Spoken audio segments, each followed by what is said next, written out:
اعوذ باللہ من الشیطان الرجیم بسم اللہ الرحمن الرحیم ان اللہ مع الصابرین وقال اللہ تعالی فی مقام آخر انما یوفی الصابرون اجرهم بغیر حساب سبحان ربک رب العزۃ عما یصفون وسلام علی المرسلین والحمد للہ رب العالمین اللہم صل علی سیدنا محمد وعلی آل سیدنا محمد وبارک وسلم۔ یہ برکت عجیب چیز ہے، جس چیز میں برکت آ جائے اللہ اس چیز میں بندے کو پرسکون کر دیتے ہیں۔ اب اگلا کوشچن ذہن میں یہ پیدا ہوتا ہے کہ یہ برکت کیسے پیدا ہو سکتی ہے؟ تو چند اعمال ہیں کہ جن کے ذریعے سے انسان کی زندگی میں برکت آتی ہے، ذرا توجہ سے سن لیجئے تاکہ بات کو مکمل کریں۔ ان میں سب سے پہلے ہے تقوی بھری زندگی گزارنا، گناہوں سے بچنا، نیکوکاری کی زندگی گزارنا، معصیت سے خالی زندگی گزارنا، اس کو تقوی کہتے ہیں۔ احتیاط والی زندگی، ہماری زبان میں کہتے ہیں نا to be on the safe side, English میں کہتے ہیں، اور یہ to be on the safe side. تو شریعت کے دائرے میں to be on the safe side رہ کر زندگی گزارنا، اس کو تقوی کہتے ہیں۔ اللہ تعالیٰ فرماتے ہیں وَلَوْ أَنَّ أَهْلَ الْقُرَىٰ آمَنُوا وَاتَّقَوْا لَفَتَحْنَا عَلَيْهِمْ بَرَكَاتٍ مِّنَ السَّمَاءِ وَالْأَرْضِ۔ اگر یہ بستی دیسوں والے ایمان لاتے، تقوی اختیار کرتے، ہم آسمان سے برکتوں کے دروازوں کو کھول دیتے، تو اس سے برکت آتی ہے۔ تو سب سے پہلا کام گناہوں سے بچنا، نیکی کی زندگی اختیار کرنا، اس سے انسان کی زندگی میں برکتیں آ جاتی ہیں۔ دوسری چیز اللہ کا ذکر کثرت کے ساتھ کرنا۔ اللہ کا ذکر کثرت کے ساتھ کرنا، کیوں؟ اللہ کی ذات بھی برکت والی اور اللہ کا نام بھی برکت والا۔ دلیل قرآن عظیم الشان میں سے اللہ تعالیٰ فرماتے ہیں تبارک الذی بیدہ الملک، برکت والی ہے وہ ذات جس کے ہاتھ میں ہے ملک، تو ذات بھی برکت والی ہوئی۔ اور پھر فرمایا تبارک اسم ربک، برکت والا نام ہے تیرے رب کا، تو ذات بھی برکت والی اور اس کا نام بھی برکت والا۔ اس لیے ہمیں چاہیے کہ ایک تو اللہ کا ذکر کثرت سے کریں تاکہ زندگی میں برکت آئے، اور دوسرا یہ کہ ہر اچھے کام کی ابتدا بسم اللہ سے کریں۔ بعض مفسرین نے لکھا ہے کہ اسم جو لفظ ہے نا، اس کے کئی معنی ہیں عربوں میں۔ ایک اس کا معنی ہے نام، تو بسم اللہ کا معنی بنے گا اللہ کے نام کے ساتھ۔ اب یہ ترجمہ اکثر ہم پڑھتے بھی ہیں اور جانتے بھی ہیں، لیکن اسم کا ایک اور بھی معنی ہے عربوں میں، وہ ہے برکت۔ تو اگر وہ معنی لیں تو بسم اللہ کا ترجمہ بنے گا اللہ کی برکت کے ساتھ۔ اور اب مجھے یاد آتا ہے کہ ہماری نانی دادی جو بوڑھی عورتیں تھیں نا، وہ اٹھتے بیٹھتے اللہ دی برکت نال، اللہ دی برکت نال، یعنی کسی نے ان کو بسم اللہ کا ترجمہ سکھایا تھا، تو اٹھتے بیٹھتے اللہ کی برکت کے نال، ساتھ یہ کہتے اللہ کی برکت۔ تو بسم اللہ کو کثرت سے پڑھنا، گاڑی کا دروازہ کھولیں تو بسم اللہ پڑھ کے، چابی لگائیں تو بسم اللہ پڑھ کے، سٹارٹ کریں بسم اللہ پڑھ کے، کوئی بھی اچھا کام بسم اللہ پڑھتے رہیں۔ جس کام پر بسم اللہ پڑھیں گے اللہ اس کام میں برکتیں داخل کر دیں گے۔ ایک حدیث پاک میں ہے کہ میرا نام برکت والا ہے، اور جس کام میں میرے نام کو پڑھا جائے گا میں اس کام میں برکتوں کو شامل فرما دوں گا۔ تو بسم اللہ ہم اپنی زندگیوں میں نہیں پڑھتے زیادہ، آپ غور کریں، ہماری کوتاہی ہے کہ ہم اس کی برکت سے فائدہ نہیں۔ ہمیں نہ تعویذوں والوں کے پیچھے بھاگنا پڑے گا، نہ عملیات والوں کے پیچھے بھاگنا پڑے گا، نہ کسی اور کے پیچھے جانا پڑے گا۔ ایک بسم اللہ کی اپنی زندگی میں کثرت شروع کر دیں، اللہ تعالی ہر چیز میں برکتیں عطا فرما دیں گے۔ آپ اس کو تجربہ کر کے دیکھیے۔ سبحان اللہ، کیا برکتوں کا سمندر ہمارے پاس ہے اور ہم ادھر ادھر بھاگے پھر رہے ہوتے ہیں۔ یہ تو ایسا ہی ہوا کہ انسان دریا کے کنارے ہو اور پیاسا مر رہا ہو۔ تو ایک تقوی سے برکت آتی ہے اور دوسری اللہ کے ذکر سے، اللہ کے نام سے، بسم اللہ کو مختلف اوقات میں کاموں سے پہلے پڑھنے سے انسان کے عملوں میں، کاموں میں برکت آ جاتی ہے۔ اور تیسری چیز کہ انسان کی دعا، اس سے بھی زندگی میں برکت آ جاتی ہے۔ دعا سے برکت، جی خود دعا کریں، ماں باپ سے دعا کروائیں، پیر استاد سے دعا کروائیں، دعائیں لیں، دیکھیں برکتیں کیسے آتی ہیں۔ ایک ہوتا ہے دعا کروانا اور ایک ہوتا ہے دعا لینا، ان میں فرق ہے۔ آج ہم سب لوگ دعائیں کرواتے پھرتے ہیں، اور دعائیں لینا یہ ہوتا ہے کہ انسان اتنا اچھا بنے، نیک بنے کہ اس کا چہرہ دیکھ کے ماں باپ کے دل سے دعا نکلے، پیر استاد کے دل سے دعا نکلے، دوست کے دل سے دعا نکلے، یہ ہوتا ہے دعائیں لینا۔ بیوی بچوں کے دل سے دعا نکلے۔ کیا ہم ایسے ہیں کہ ہمیں دیکھ کے کسی کے دل سے دعا نکلے؟ ہوک تو نکلتی ہوگی جو ہم ستاتے ہیں بیوی کو یا ستاتے ہیں بچوں کو یا اپنے ساتھیوں کو، تو ہمیں دیکھ کے لوگوں کے دل سے ہوک تو نکلتی ہوگی کہ اس نے ہمارے ساتھ کتنا برا کیا۔ کاش کہ ہم دعائیں لینے والے بنتے ہیں۔ دعا سے برکت، ذرا سنیے۔ ابو ہریرہ رضی اللہ عنہ نبی علیہ السلام کی خدمت میں حاضر ہوئے۔ اے اللہ کے حبیب صلی اللہ علیہ وسلم، میں باتیں آپ کی سنتا ہوں بھول جاتا ہوں۔ تو نبی علیہ السلام نے دعا دی، ایسی دعا ملی کہ فرماتے ہیں اس کے بعد میں بات سنتا تھا، مجھے بات بھولتی ہی نہیں تھی۔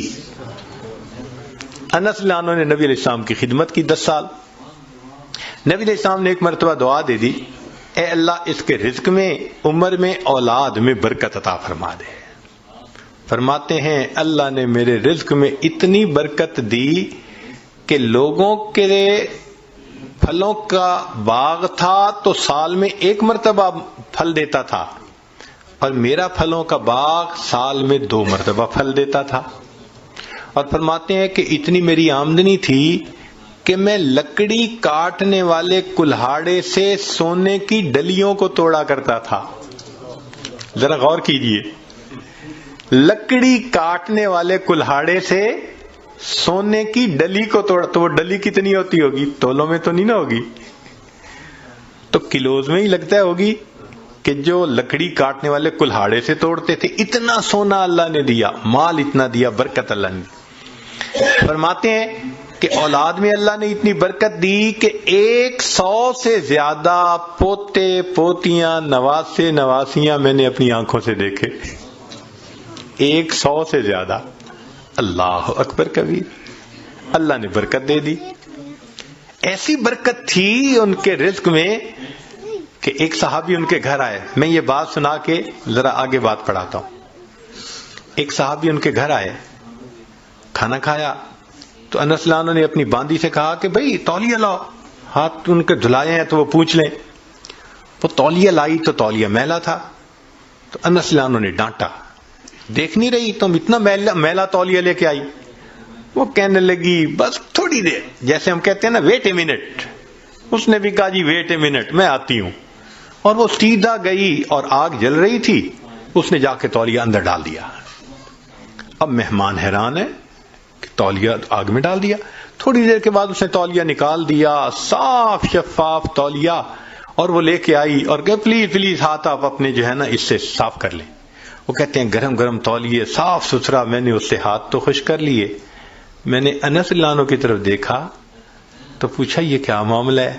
تو انس رضی اللہ عنہ مسکرائے، کہنے لگے اصل میں میرے پاس ایک مرتبہ اللہ کے حبیب صلی اللہ علیہ وسلم تشریف لائے تھے، میں نے آپ کو کھانا کھلایا تھا اور ان کو ہاتھ خشک کرنے کے لیے تولیہ دیا تھا، جب سے اس تولیے کو میرے آقا صلی اللہ علیہ وسلم نے چھوا ہے، آگ اس کو اب جلانے سے باز آ گئی ہے۔ یہ میلا ہو جاتا ہے، ہم تنور میں ڈالتے ہیں، آگ میل کچیل کھا لیتی ہے، صاف تولیہ ہم باہر نکال لیتے ہیں۔ تو بھائی انہوں نے خدمت کی، اللہ کے حبیب صلی اللہ علیہ وسلم نے دعا دی. آپ بھی ماں باپ کی خدمت کر کے دعائیں لیں، بیوی بچوں کے ساتھ اچھا سلوک کریں، دعائیں لیں، دوست اس احباب سے دعائیں لیں، تو دعائیں لیں پھر دیکھیں برکتیں کیسی آتی ہیں. تو دعا سے بھی انسان کی زندگی میں برکت آتی ہے. چنانچہ حضرت اختر تھانوی رحمۃ اللہ علیہ نے لکھا ہے کہ ایک ماں باپ تھے، ان کے 3 بیٹے تھے. تو جب جائیداد تقسیم ہونے کا وقت آیا تو ایک بھائی جو سب سے چھوٹا تھا نا، وہ کہنے لگا کہ بھائی تم دونوں ساری زمین پیسہ لے لو، والدین کی خدمت مجھے دے دو. وہ بڑے خوش ہو گئے کہ چلو بھائی ساری جائیداد ہم مل گئی اور یہ کرے خدمت. اس نے خدمت کی. اب اس کے والد اس کو ایک نصیحت کیا کرتے تھے کہ بیٹا بس جس چیز میں برکت نہ ہو وہ نہ لینا، ہمیشہ وہ چیز لینا جو برکت والی ہو. بہت کہتے رہتے تھے. تو اس بچے کا مائنڈ سیٹ ہو گیا تھا کہ میں نے ہمیشہ برکت والی کوئی چیز لینی. ماں باپ فوت ہو گئے. اس نے ایک دن خواب میں دیکھا، کہنے والے نے کہا بھائی تم جو ہے نا وہ فلاں جگہ جاؤ تو پتھر کے نیچے 50 دینار پڑے ہوئے ہیں، لے لو. تو چونکہ مائنڈ سیٹ تھا برکت والا، تو اس نے پوچھا ان 50 میں برکت ہوگی؟ انہوں نے کہا نہیں برکت نہیں ہے. انہوں نے کہا مجھے نہیں چاہیے. صبح اٹھا، بیوی کو خواب سنایا، تو بیوی ماشاءاللہ پھر بیوی ہوتی ہے، کہنے لگی لے لو جا کے. اس نے کہا بھائی برکت نہیں، میں نہیں لوں گا. اس نے کہا نہ لینا، ذرا جا کے دیکھ تو لو نا پڑے بھی ہیں یا نہیں. اس نے کہا دیکھنے بھی نہیں ہے. خیر بات چلی گئی. اب کچھ دنوں بعد پھر اس نے خواب دیکھا. کہنے والے نے کہا بھائی فلاں جگہ 10 دینار رہ گئے ہیں، وہ لے لو جا کے. اس نے کہا برکت ہوگی؟ اس نے کہا برکت نہیں ہوگی. اس نے کہا مجھے نہیں چاہیے. صبح اٹھ کے بیوی کو خواب سنایا. اس نے کہا دیکھا آپ نے 40 کا نقصان کر دیا نا، پہلے لے لیتے تو 50 ملتے. میں تو اب بھی کہتی ہوں میرا مشورہ تو یہی ہے کہ جاؤ 10 ہی لے لو. اس نے کہا بھائی برکت والے نہیں، مجھے نہیں چاہیے. 10 بھی گئے. پھر کافی دنوں کے بعد خواب آیا، کسی نے کہا بھائی 1 دینار رہ گیا ہے، جاؤ اور فلاں جگہ سے لے لو. اس نے کہا برکت والا ہوگا؟ اس نے کہا ہاں برکت والا ہوگا. وہ صبح اٹھا، بیوی کو سنایا اور جا کے برکت والا دینار لے لیا. جب گھر لا رہا تھا تو اس کے دل میں خیال آیا بھائی بڑا عرصہ گزرا، کبھی کوئی اچھی ڈش نہیں بنی اور مزے کا کھانا نہیں کھایا، آج اللہ نے یہ 1 دینار دے دیا ہے تو چلو کچھ لے جاؤں. تو وہ گیا، مچھلی بک رہی تھی بڑی ساری، اس نے لے لی. مچھلی لے کے گھر آیا، بیوی کو کہا کہ دیکھو بھئی وہ دینار مل گیا تھا، میں نے اس میں سے کچھ خرچ کر کے یہ مچھلی لے لی کہ تم آج پکاؤ، کھانا تو اچھا کھائیں نا آج. اس نے کہا بہت اچھا. اب وہ جب مچھلی کو تیار کرنے لگی تو جب کاٹا تو اس کے پیٹ میں ایک ہیرا تھا، ڈائمنڈ تھا. اب اس نے اس کو نکالا تو چمکتا ہوا ڈائمنڈ. اس نے کہا میں تو جیولر کے پاس لے کے جاؤں گا. جیولر کے پاس لے کے گیا تو وہ دیکھ کے کہنے لگا تمہیں یہ ملا کہاں سے؟ اس نے کہا بھائی مجھے تو مچھلی کے پیٹ سے ملا. اس نے اس کو تولا، وہ اتنے کیرٹ کا ڈائمنڈ تھا کہ جب اس نے اس کی پیمنٹ کی تو اس بندے کے ساری زندگی کے خرچے سے وہ قیمت زیادہ تھی. ایک ہی مرتبہ اللہ نے پوری زندگی خرچہ دے دیا. اس کو کہتے ہیں برکت. ہمیں اصل میں کسی نے سکھایا ہی نہیں شروع سے کہ یہ بھی ایک مانگنے والی چیز ہوتی ہے. ہم اللہ سے یہ تو کہتے ہیں کہ ابھی 1000 پاؤنڈ ہے تو اللہ مجھے 2000 پاؤنڈ دے دے، 3000 دے دے. یہ تو کبھی نہ مانگا. اللہ جو آپ نے دیا ہے اس میں برکت دے دیجئے، اسی میں برکت مل جائے. یقین سے عرض کرتا ہوں ہماری پریشانیاں آج ختم ہو جائیں. ہمیں کم نہیں دیا اللہ نے، لیکن ان میں چونکہ برکت نہیں، مسئلے حل نہیں ہوتے. تو اللہ سے برکت مانگیے. تو وہ برکت ملتی ہے تقوی سے، وہ برکت ملتی ہے بسم اللہ کے پڑھنے سے، اللہ کا ذکر کرنے سے، دعا سے، ماں باپ کی دعائیں لینے سے، اور وہ برکت ملتی ہے قرآن مجید کی تلاوت کرنے سے. دلیل حدیث پاک سے نبی علیہ السلام نے فرمایا تبرک بالقرآن فإنہ کلام اللہ. تم قرآن سے برکت حاصل کرو، یہ اللہ کا کلام ہے۔ اب آپ بتائیے کہ ہمارے گھروں میں کتنے لوگ ہیں جو باقاعدگی سے روزانہ گھر میں تلاوت کرتے ہیں؟ ہفتوں گزر جاتے ہیں، مہینوں گزر جاتے ہیں، عام بندوں تو کیا بات کرنی، نمازی بندے تلاوت نہیں ہوتی۔ تو جب گھر میں نماز کی قرآن کی تلاوت ہی نہیں ہوتی تو برکت کہاں سے آئے گی بھائی؟ تو اس کی روزانہ گھر میں تلاوت، بھلے سورہ یاسین پڑھ لیں، سورہ الرحمن پڑھ لیں، آخری 10 سورتیں پڑھ لیں، مگر بس آج ایک کمٹمنٹ کر لیں دل میں، ہمارے گھر میں ڈیلی قرآن مجید کی تلاوت لازمی ہے۔ جس طرح گھر میں کھانا روز پکتا ہے نا، اسی طرح یہ روحانی کھانا بھی روز پکنا چاہیے، روز قرآن کی تلاوت ہونی چاہیے۔ تو قرآن مجید کی تلاوت سے برکت ہے، بیوی بھی پڑھے، بچے بھی پڑھیں، میاں بھی پڑھے، دیکھو برکتیں کیسے آتی ہیں۔ اور آخری چیز کہ فرمایا کہ حج اور عمرہ کرنے سے زندگی میں برکت آتی ہے۔ اللہ تعالیٰ اپنے گھر کے بارے میں فرماتے ہیں مبارکن ھدی للعالمین۔ تو مبارکن کا کیا مطلب ہوتا ہے؟ برکت والا گھر ہے۔ اسی لیے نبی علیہ السلام کی خدمت میں اگر کوئی رزق کی تنگی کا کہتا تھا نا، تو نبی علیہ السلام فرماتے تھے جاؤ حج یا عمرہ کر کے آؤ۔ اور ایک حدیث پاک میں ہے بار بار حج یا عمرہ کرنا انسان کے رزق کی تنگی کو ختم کروا دیتا ہے۔ تو ظاہرہ تو لگتا ہے کہ اس کے اوپر 1000 پاؤنڈ لگیں گے، مگر اخلاص کے ساتھ اگر کرے تو یہ نہیں پتہ چلتا کہ بھئی 10 کے بدلے اللہ تعالیٰ 10,000 واپس دے دیں گے۔